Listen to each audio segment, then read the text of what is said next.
본격 밀리터리 팟캐스트 밀떡 시작합니다. 반갑습니다. 고현준입니다. 안녕하세요. 국방정론 박찬준입니다. 안녕하세요. 놀러온 정명섭 작가입니다. 예, 밀떡 오늘은 지난 시간에 저희가 이야기하다가 제가 카트 시켰던 고등훈련기에 대한 이야기를 좀 해볼게요. 예. 그 훈련기라는 건 그냥 이름만 들어도 어떤 용도인지 알겠는데 훈련기가 종류가 여러 가지죠. 여러 가지로 볼 수 있는데 가장 단순하게 해서 예전 버전으로 말씀드리면 고등훈련기, 중등훈련기, 초등훈련기 뭐 이렇게 이야기 드릴 수가 있고, 요즘은 좀 개념이 많이 바뀌었고 각 그 국가마다 훈련을 어떻게 하느냐 프로그램이 좀 달라요. 뭐 자기는 그런 걸 훈련을 할 어떤 인프라가 없기 때문에 큰 국가에다 위탁해서 맡기는 훈련 국가들도 되게 많고요. 예. 그런 국가들이 좀 상당히 많죠. 그 외의 국가들은 자기만의 이제 독특한 훈련 방식이 있는데, 기본적으로 고등훈련기는 반드시 있어야 돼요. 있어야 되죠. 자국의 조종사를 뭐 위탁을 하더라도 그 국가의 고등훈련기로 최종적으로 훈련을 하는 거니까. 결국 전장에 나가려면 고등훈련기로 훈련한 이후에 나갈 수 있는 거니까. 그렇습니다. 예. 그러니까 아주 어찌 보면 필수 조건 같은 것이 되겠군요. 필수의 필수죠. 예. 그러면 예를 들어서 앞서 말씀하신 초등, 중등, 고등으로 많이 나눈다면 훈련기 자체를 이게 뭐 어떤 성능상의 차이가 있는 건가요? 물론 이제 성능이라고 볼 수가 없고, 그건 아예 그냥 섹터를 나눈다 그러면 분류가 완전히 아예 다른. 예. 다만 이제 제가 이제 예전이라고 얘기 드린 건 요즘의 개념의 중등훈련기가 초등훈련기, 입문기라고 그러죠. 그 기체가를 포함해서 하는 경우가 있고, 보통 예전보다 그게 다 업그레이드가 됐을 테니까. 그러거나 아니면 고등훈련기가 그 부분을 커버하는 극복하면서. 그런 것도 있어서 요즘은 이제 이원화돼 있죠. 그 초등훈련기라는 거는 왜 이제 쉽게 얘기하면 공군 사관학교 사관생도들이 처음에 타면서 그 졸업과 동시에 이제 하늘을 나르는 입문을 하는 그런 기체들인 거죠. 그래서 상당히 오랜 기간 동안 훈련을 과정을 거치고. 빨간 마후라구나 그러니까. 말하면 초보 훈련기는 대부분 프로펠러기로 이착륙이 가장 중요하고 비행감을 익혀야 되는데, 그렇죠. 그건 시작할 때 대부분 풀업기고, 그렇죠. 대한민국에서는 이제 KT-1 그것이 이 훈련기죠. 초등훈련기로. 그러면 지금 오늘 저희가 이제 본격적으로 얘기할 건 고등훈련기이기 때문에 그럼 전 세계에 고등훈련기로 쓸 수 있는 기종이 한 몇 가지 정도 돼요? 제가 알기로는 지금 현재 딱 30개입니다. 30개 기종이 각 국가가 채택하고 있는 고등훈련기인데, 정말 이게 고등훈련기야 할 정도의 말도 안 되는 것도 있고, 이름만 고등훈련기 그런 것도 있고, 고등훈련기인데 좀 왜 이렇게 오래됐냐 뭐 이런 것도 있고요. 그러면 박찬준 위원 피셜로 요 정도까지는 고등훈련기로 봐줄 수 봐준다. 있다. 이게 30개 중에 한 몇 개까지 추릴 수 있을까요? 10개 정도 10개 있을 정도. 것 같아요. 나머지는 그냥 간판만 고등훈련기로. 그러면 탑 10 이거 하기에는 우리가 시간이 부족하니까. 물론 부족하죠. 탑 3 한번 갈까요? 예, 그래서 뭐 한 10개 중에서 골라본다면 탑 3로 가는데 상당히 구별이 돼요. 결국 탑 3로 갈 때는 미래 또 혹은 지금의 아주 하이급 전투기에 맞는 그런 그렇지. 고등훈련을 시킬 수 있는 훈련기여야만 되잖아요. 그리고 실제 전술 기동을 하는 아이들이 하이테크가 됐으니까 그렇지. 고등훈련기를 하고 일로 바로 갈 수 있게끔. 그렇죠. 기종전환 바로 전 단계로 갈 수 있게끔 가는 그런 고등훈련기 수준이 돼야 되는데, 그런 고등훈련기들로 봤을 때는 몇 개 안 돼요. 대여섯 개로 좁힐 수가 있고, 대여섯 개 중에서 몇 개 기종은 탈락입니다. 그렇죠. 어떤 기종을 자, 탈락하는 애들 얘기해 주세요. 탈락해드는 애들은 뭐냐면 아무도 신경을 안 쓰거나 있는지 없는지 자국만 운용을 하거나 또는 너무 고사양이라서 이게 단가가 너무 비싸거나 아니면 AS가 형편없거나. 그렇죠. 그런 것들이 제외가 됩니다. 뭐 야크 130을 제외했어요, 제가. 야크 130 하면은 그런 개념으로 만든 야크 130이 어디 거예요? 러시아. 러시아. 지금은 이제 막 통합됐지만 야코블레프라는 설계국에서 개발한 기종이죠. 그 야크 130인데 그 야크 130은 비싸지는 않은데 러시아만 써요. 수출이 전혀 전무해요. 쓸 데가 없어. 그 진짜 호환성 없는 거는 훈련기로서의 가장 기본적인 부분이 빠져 있는 거 아닌가 싶어요. 네, 그렇습니다. 그러니까 전 세계가 예를 들어서 220볼트를 쓰는데 그 나라만 백스포트를 쓴다. 예를 들어서. 네네 그런 거죠. 그러면 이게 뭐 우리가 얘기하는 그 도란스 같은 거 사는 비용도 도란스 따로 오랜만에 들 듣네. 테고. 도란스 네. 오랜만에 네. 봅니다. 왜? 아 도란스 몰라? 알아요. 알아요. 네. 내가 뭐 꼭 트랜스퍼 이렇게 얘기를 해야 되는 거야? 네. 아무튼 그러니까 호환성이 부족한 이유로 야크 230은 탈락. 그렇습니다. 네. 그래서 이래저래 탈락해 보면은 글쎄요 많은 분들이 또 다른 의견도 있을 수가 있겠지만 저는 이제 세 가지 기종을 탑 3로 좋습니다. 꼽았습니다. 박찬준의 탑 3. 뭐예요? 안 들어갈 수 없죠. T50 아, 넣어야죠. 넣었습니다. 그러면 이거 하나 들어갔다 치고 그럼 나머지 2개 얘기해 주세요.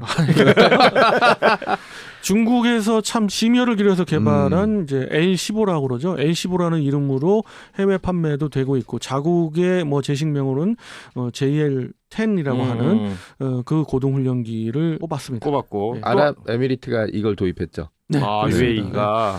그러면 또 하나는요? 또 하나는 이제 M346이라고 그래서 우리 그 고등 훈련기 시장에서 T50이 가면 꼭 입찰 들어가서 경쟁하는. 네, 초반에는 이제 그들이 좀 위너가 좀 그쵸. 됐었던 그 기종도 이게 이탈리아 그건가요? 네, 이탈리아가 아, 사실 그 야크 130을 아까 말씀드렸잖아요. 예. 그 야크 130과 같이 공동 개발을 했어요. 아. 이태리와 러시아가 공동 개발했는데 이태리가 보니까 너무 안 맞아 자기네하고 그래서 기본 컨셉만 가져오면서 난 빠이. 그렇지. 난 그 네, 공동 그렇지. 개발에서 빠질게. 아주 네. 빠졌어요. 파스타에 보드카는 안 어울리지. 예. 그런 거죠. 그래서 이제 그래서 이제 엔진하고 뭐 여러 가지 항전 장비들을 당연히 서방제로 뭐 갈아 끼우면서 새롭게 자국이 개발한 것이 이제 바로 M346. M346. 이스라엘이랑 싱가포르에서 우리가 경쟁에서 졌고 폴란드도 우리가 필요한 건 지금 스포츠카가 아니야 라고 하면서 이제 M346을 선택했죠. 그렇게 따지면 M346이 야크 130의 먼 친척인데 또 먼 친척이 아니라 더 가까운 친척이 사실 L15예요. 그럴 수밖에 없는 게 중국에서 이제 홍두 항공이 이제 개발한 건데 홍두든 청두든 그 어떤 개발사든 중국의 개발사들의 어떤 컨셉이 되고 있는 게 러시아의 그렇죠. 그러니까 기본적으로 상대국의- 관통하는 것들이 있는 그렇죠. 거군요. 그걸 모방하고 카피를 좀 하죠. 그리고 그것을 왜 가뜩이면 이제 안 하게 하려고 이제 러시아가 굉장히 발버둥을 쳤지만 하지만은 중국이 또 어떤 나라입니까? 그런 거에선 또 타의 추종을 불허하는 국가 아니에요. 중국 사람들은 이렇게 쓱 보고 그걸 그대로 만드는 능력 하나는 최고인 것 네. 같아요. 이걸 뭐 전투기 성능에 비교를 하거나 이제 각 뭐 어떤 무기체계 성능을 비교해서 비하하는 건 아닙니다만. 그럼요. 그 자체 기술이 없으면 그게 불가능한 거예요. 그렇습니다. 네. 그래서 뭐 한동안은 그런 말이 있었죠. 중국제라고 그러면은 뭐 그 카피한 거 뭐 이런 이제 비하하는데 그럴 수도 있어요. 그럴 수도 있는데 이제 그런 그 시각으로 안에서 한 번씩 대륙의 실수가 나오잖아. 그죠. 그런 시각으로 꼭 보면은 안 돼요. 이제 난 최근에 봤던 뉴스 중에 가장 인상적인 게 샤오미에서 전기차를 만들었다고. 근데 테슬라나 이런 애들보다 가격 경쟁력이 엄청난 거예요. 그래서 주행을 하고 막 되게 많이 팔렸대요. 근데 중국 현지에서 뭐 방송 나오는 거나 이런 거 보면 얘가 가다가 막 옆에 부딪혀 박아. 이거 이렇게 어떻게 되지? 그러니까 어떤 느낌인지 모르겠지만 중국에서 뭔가를 만들었다는 건 대단한 성과를 내거나 아니면 그 성과보다는 아주 허접한 결과를 내거나 그렇죠. 뭐 이런 것들을 우리가 자주 봐왔잖아요.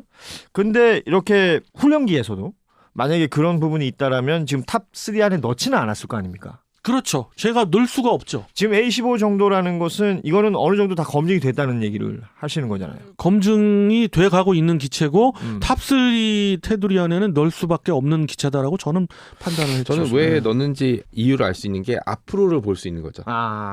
그 M346 같은 경우는 개량할 수 있는 부분이 점점 줄어들고 있죠. 기체도 작고 오히려. 러시아의 관계성도 있고 그다음에 이탈리아 자체가 신경을 잘 안 쓰는 것 같아요. M346에 대해서 폴란드에서 엄청 불만을 터뜨렸었거든요. 그러면은 우리 박찬준 의원은 지금 이제 뭐 T50은 좀 우리가 약간 상수처럼 놔두고 중국 거 이태리 거 2개를 얘기했잖아요. 우리 정 작가님은 혹시 다른 이견이 있으십니까?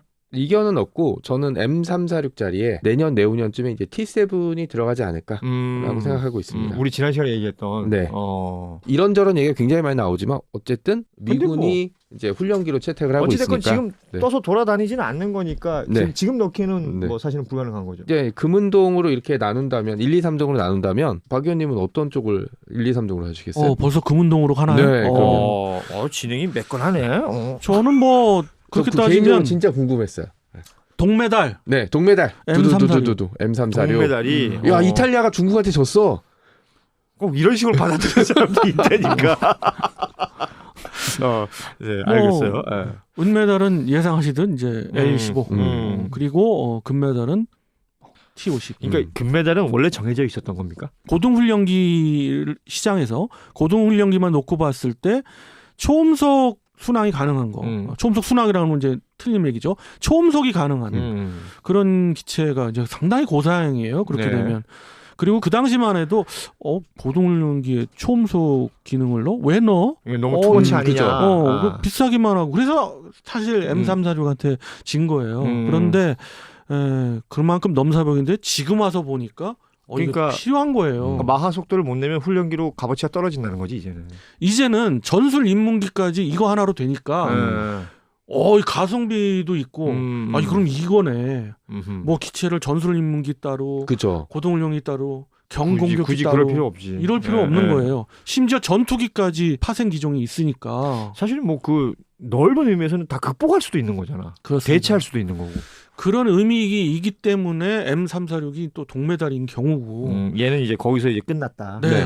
M346은 초음속이 안 돼요. 그리고 L15 같은 경우는 초음속이 되는데 초음속이 되는 기체가 있고 초음속이 안 되는 기체가 있어요. 같은 A15라도. 네, 지금 달고 있는 엔진에 애프터버너 기능을 넣느냐 안 넣느냐 그거거든요.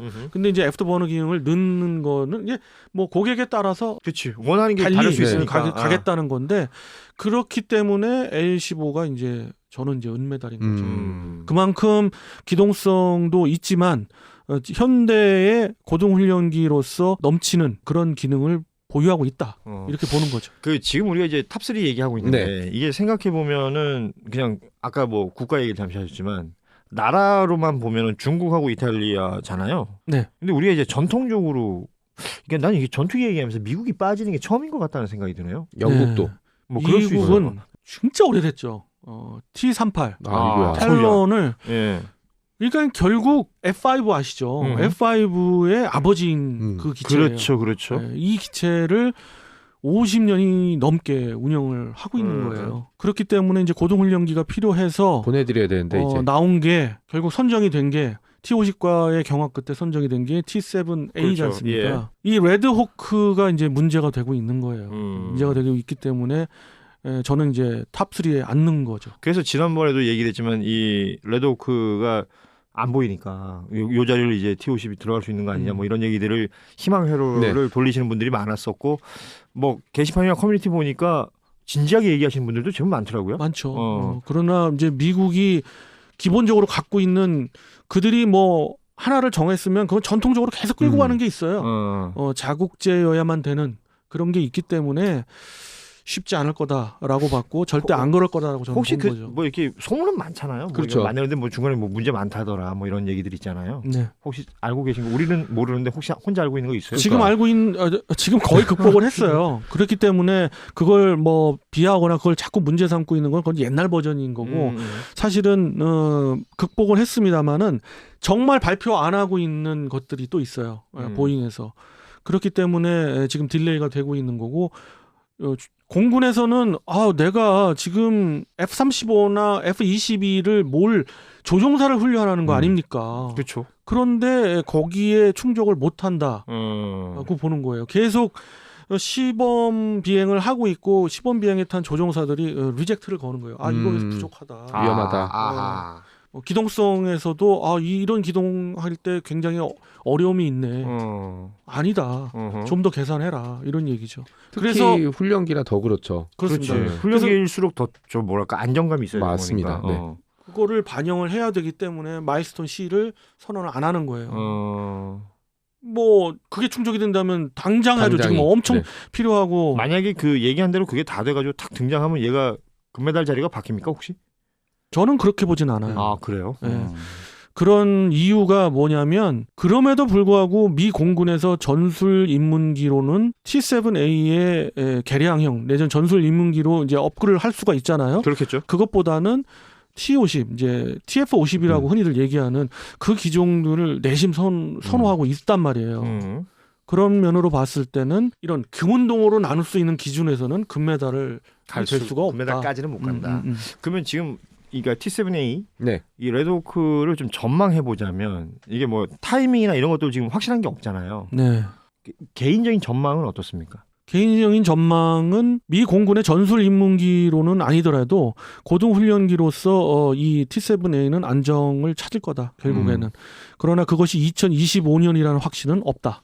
더 뒤가 될 수도 있다. 그렇습니다. 그럼 2025년까지 기다려야 되는데 미 공군에서의 불만은 정말 지금 그렇죠. 한계에 몰아붙여 있다. 한계에 와 있다. 계속 할아버지랑 같이 훈련하고 있는 그런 느낌인 거 아니에요 지금은? 갭이 너무 크기 때문에 별도의 훈련 과정을 또 거쳐야 되죠. 예전에 우리가 T50을 도입하기 이전에 F16을 조종하려면 그 F16을 별도로 몇 대를 빼서 또 훈련을 시켜야 됐어요. 그렇죠. 적응 훈련. 그러면 실전 훈련 같은 거겠지. 그렇죠. 네. 그러면 기존에 배치됐던 전투기를 또 빼서 훈련기처럼 사용해야 됐기 때문에 이런저런 문제들이 있어서 고등훈련기를 어떻게 보면 만든 건데 미국도 이제 우리가 밟았던 절차를 그대로 밟아야 될 가능성을 배제할 수 없죠. 어찌됐건 지금 이제 신제품이 나오면 그 신제품에 관심이 많이 쏠리는 것도 사실이잖아요. 그래서 레드호크가 나올 것을 예상해 보면 뭐 이런저런 것들 지금까지 알려진 것 외에도 또 거기서 업그레이드 될 수 있는 거니까. 그러면 T50도 가만히 있을 수는 없는 거 아닙니까? 그렇습니다. 그래서 개선이 또 될 거고. 그렇죠. 그런데 T50과 T7의 그 태생적인 차이가 있어요. 그렇기 때문에 T7이 T50을 성능적으로 넘을 수는 없다. 근데 이 고등훈련기 시장은 성능만 갖고 비교하면 안 되거든요. 그렇죠. 그래서 안정성이라든가 여러 가지 또 유지보수나 이런 것들, 가격 이런 측면도 봐야 되는데 그런 측면을 너무 강조한 게 T7A이기 때문에 종국에 가서는 문제가 있을 수 있다고 봐서 조금 저는 조심스럽지만 부정적으로 보고 있어요. 그러니까 이게 어떻게 보면 닭이 먼저냐 달걀이 먼저냐 같기도 해요. 그렇죠. 그러니까 실전에 쓰이는 전투기들의 어떤 발전 속도하고 훈련기의 발전 속도 어느 정도 좀 잘 맞아야. 그렇습니다. 이게 뭔가 이렇게 같이 이렇게 상승작용이 있을 텐데. 그리고 현대전에서는 AI 기능이 접목될 수도 있고, 그러니까 멈티 훈련도 해야 된단 말이에요. 그것을 염두에 둘 수밖에 없어요. 그러니까 이제 실컷 만들어가지고 야 이거 최신품이하고 냈는데 그런 게 빠져 있다면 예를 들어서 그거는 등장과 동시에 뒤로 확 밀려버리는 것일 밀릴 수도 수 있죠. 예. 그런 의미에서 T50이 가지는 장점이 엄청나구나. 네, 그래서 결론적으로 미 공군의 전술 입문기 시장도 T7A가 쉽게 선점할 수 없다라는 게 제 결론이에요. 그럼 T50은 계속해서 트라이 해볼 필요가 있다. 해볼 필요 있죠. 그래서 내심 그런 얘기 하잖아요. 미 공군에서 좀 섭섭하다고 얘기하잖아요. 너무 미 해군만 지금 T50이 관심을 두고 있는 거 아니냐. 근데 우리가 작전을 좀 잘 짠 거예요. 어차피 잘 짰다고 평가하시는군요. 그렇죠. 네. T7A를 가지고 업그레이드를 어느 정도는 써먹으려고 하는 거 아닌겠는가는 거죠. 미 공군의 목소리만 있는 건 아니거든요. 그렇겠죠. 그렇기 때문에 종합적으로 볼 때 미 해군 쪽을 노리는 게 더 낫다. 이렇게 본 거죠. 요 장사를 잘해야 되겠네. 그죠? 그렇죠. 그리고 T50 같은 경우는 미래지향적이기 때문에 다양한 바리에이션으로 미리 염두에 뒀었고 T7 같은 경우는 너무 급하니까 막 서둘렀던 측면이 없진 않았거든요. 이거 안 하면 이제 보잉은 훈련기 시장에 철수할 수밖에 없는 이제 미 전투기 시장에서 철수할 수밖에 없는 어려움이 있었기 때문에 그렇게 시간이 좀 걸렸고 T50 같은 경우는 애초부터 여유롭게 했다는 점이 차이가 있죠. 결국은 다른 건 잘 모르겠고 잘 됐으면 좋겠다. 이런 마무리가 되는데 그러기에는 T50은 이미 지금 충분한 스펙을 갖추고 있는 것이고. 네, 그렇습니다. 그리고 시장이 바뀌고 예를 들어서 소비자들의 요구가 바뀐다 하더라도 충분히 이제 약간 플렉시블하게 지금 대처할 수 있다는 거잖아요. 시장 상황만 보더라도 지금 상황만 놓고 봤을 때 금운동도 쉽게 가려지는 거예요. T50의 맞습니다. 절반밖에 양산을 못했어요. M346은. 그렇군요. 그리고 L15는 말할 것도 없고요. 그렇기 때문에 결국 이 고등훈련기 시장의 민원은 T50이 될 것을 거의 확실합니다. 이렇게 된 김에 그냥 우리가 다 먹자. 독점도 나쁘지 않습니다. 네. 그런 거 좋을 것 같아. 네. 우리도 약간 이제 애플처럼 네. 우리만의 생태계를 만들어가지고 좋죠. 다른 애들 못 들어오게. 네. 근데 요즘 애플 미국에서 시겁하고 있더라고요. 뭐 반독점 어쩌고 저쩌고. 쓸데없는 얘기였습니다. 자, 오늘 저희가 탑3 고등훈련기 탑3를 얘기해봤는데 결국 결론으로 갈수록 어찌됐건 지금 T50 굉장히 밝다. 이 얘기로 마무리할 수 있을 것 같습니다.